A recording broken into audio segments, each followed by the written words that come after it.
आज 21 फरवरी वो तारीख है जब पाकिस्तान के 8 जवानों की जान खतरे में है। बलूचिस्तान आर्मी ने पाकिस्तानी सेना के बंधक बनाए गए 8 जवानों को छोड़ने के बदले अपनी मांग मंगवाने की तारीख 21 फरवरी तय की थी, लेकिन मुनीर ने कह दिया है कि बंधक बनाए गए जवान पाकिस्तानी सेना के हैं ही नहीं, यानी अपने ही जवानों की जान की परवाह कतई नहीं है मुनीर को। सोचिए, जिस मुल्क का आर्मी चीफ अपने जवानों को दुश्मन फौज के चंगुल में बिलखने को छोड़ देता है, उसे आप कातिल नहीं कहेंगे तो और क्या कहेंगे। पहले इन बलूचिस्तान लिबरेशन आर्मी की कैद में पाकिस्तानी सेना के इन जवानों की फरियाद सुनी। आपने सुना, ये सैनिक कह रहा है पाकिस्तान सेना ने इन्हें पहचानने से इनकार कर दिया, यानी मुनीर अपने अधिकारियों से कहलवा रहा है कि बलूचों ने जिन 8 सैनिकों को बंधक बना रखा है वो हमारे सैनिक नहीं है। अभी जवान अपने जनरल से पूछ रहा है, ये पाकिस्तानी सेना का कार्ड क्या हमने फर्जी बनवाया है। जिस पाकिस्तानी सैनिक को आपने बलोच लड़ाकों की कैद में गिड़गिड़ाते देखा, उसके साथ बीएलए ने एक अल्टीमेटम भी दे दिया। अल्टीमेटम 7 दिनों का। वो अल्टीमेटम 21 फरवरी को खत्म होने वाला है, यानी आज पाकिस्तान ने बलूचों की मांगे नहीं मानी तो सारे बंदी सैनिकों को मार देंगे। लेकिन मुनीर ने तो ये कहलवा दिया कि ये सैनिक हमारे है ही नहीं। तो क्या आज की रात 8 पाकिस्तानी जवानों के लिए आखिरी रात होगी? अगर ऐसा है तो इनका कातिल बलूच लड़ाके नहीं बल्कि तानाशाही जिद वाला जनरल मुनीर होगा। क्या पाकिस्तान के सबसे शक्तिशाली शख्स जनरल आसिम मुनीर के लिए उल्टी गिनती शुरू हो चुकी है? क्या रावलपिंडी का सुल्तान अब अपने ही देश के एक हिस्से में युद्ध अपराधी घोषित हो चुका है? खबर बहुत चौंकाने वाली है, क्योंकि बलूचिस्तान रिपब्लिक के सुप्रीम ट्रिब्यूनल ने आसिम मुनीर को वॉर क्राइम्स यानी कि युद्ध अपराधों का दोषी पाते हुए उम्र कैद की सजा सुनाई है। ऐसे में क्या बलूचिस्तान में ही आसिम मुनीर के लिए फांसी का फंदा पूरी तरह से तैयार होगा? केस नंबर RBT 02/2026, तारीख 20 फरवरी 2026।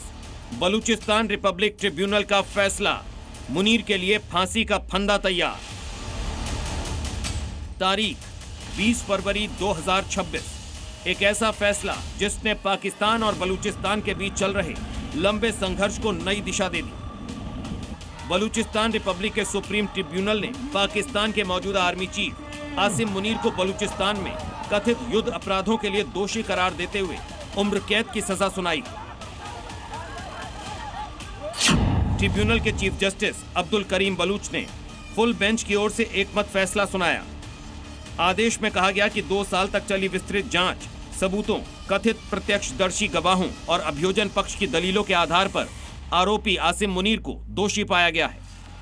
ट्रिब्यूनल का दावा है कि इसे बलूचिस्तान गणराज्य के संविधान के आर्टिकल 1, 4, 7 और 48 के तहत गठित किया गया था और इसे युद्ध अपराध, मानवता के खिलाफ अपराध और प्राकृतिक संसाधनों के कथित शोषण जैसे मामलों पर अधिकार प्राप्त है। बलूचिस्तान रिपब्लिक के सुप्रीम ट्रिब्यूनल का यह कहना है कि 2 साल तक चली जांच पड़ताल, डॉक्यूमेंट्री प्रूफ और चश्मदीद गवाहों के बयान के आधार पर ही इस तरह का फैसला दिया गया है। हालांकि पाकिस्तान या मुनीर की तरफ से इस पर कोई प्रतिक्रिया सामने नहीं आई। चार्जशीट के मुताबिक बलूचिस्तान की संप्रभुता का उल्लंघन, भारी हथियारों की तैनाती और नागरिकों के खिलाफ कार्रवाई जैसे गंभीर आरोप लगाए गए। प्रोसिक्यूशन की पेश की गई 20 पन्नों की चार्जशीट में आसिम मुनीर पर कई गंभीर आरोप हैं। पहला आरोप बलूचिस्तान के संप्रभु क्षेत्र में व्यवस्थित सैन्य घुसपैठ की गई। समुद्री तट और मुख्य भूमि पर बना बिना अनुमति सैन्य अड्डों की स्थापना का जिक्र भी आरोप पत्र में शामिल है। भारी हथियारों, जिनमें टैंक, लंबी दूरी की मिसाइलें और आर्टिलरी शामिल है, इनकी तैनाती के आरोप हैं। स्थानीय आबादी की सहमति के बिना प्रशासनिक और सैन्य ढांचे का विस्तार, प्राकृतिक संसाधनों के कथित गैर कानूनी उपयोग, अंतर्राष्ट्रीय मानवीय कानून के उल्लंघन के आरोप भी चार्जशीट में शामिल है। मामले की सुनवाई करने वाले ट्रिब्यूनल का कहना है कि इन कार्रवाइयों से आम नागरिकों की सुरक्षा, उनकी संपत्ति और गरिमा प्रभावित हुई। इसीलिए आरोपी को अधिकतम सजा देना न्याय के हित में जरूरी था और इसी आधार पर मुनीर को उम्र कैद की सजा सुनाई गई। बलूचिस्तान की हालात बहुत खराब हैं।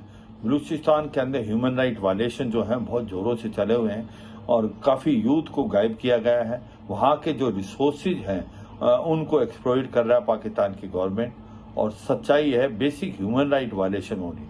और इसको मद्देनजर रखते हुए जो अभी सुप्रीम ट्रिब्यूनल बलूचिस्तान ने हुक्म पास किया है कि जो आसिम मुनीर हैं, जो फील्ड मार्शल हैं, उनके अगेंस्ट एक उम्र कैद की सजा दी है।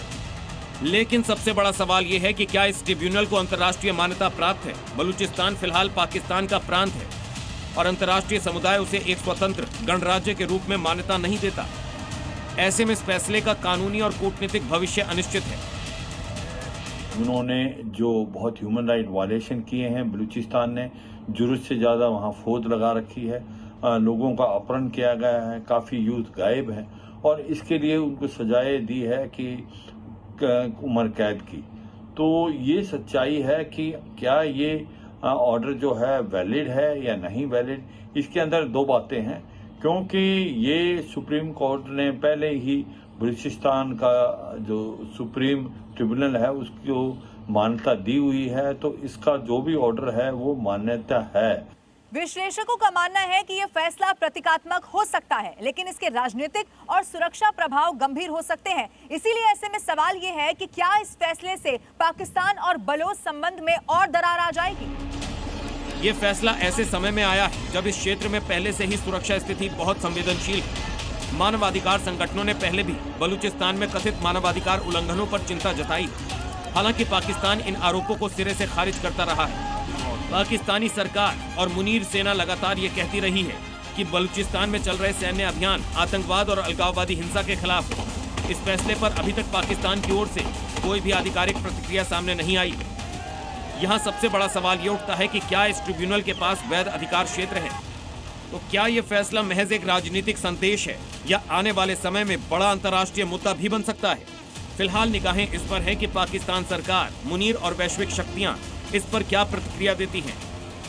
बलूचिस्तान दशकों से राजनीतिक असंतोष और अलगाववादी आंदोलनों का केंद्र रहा है।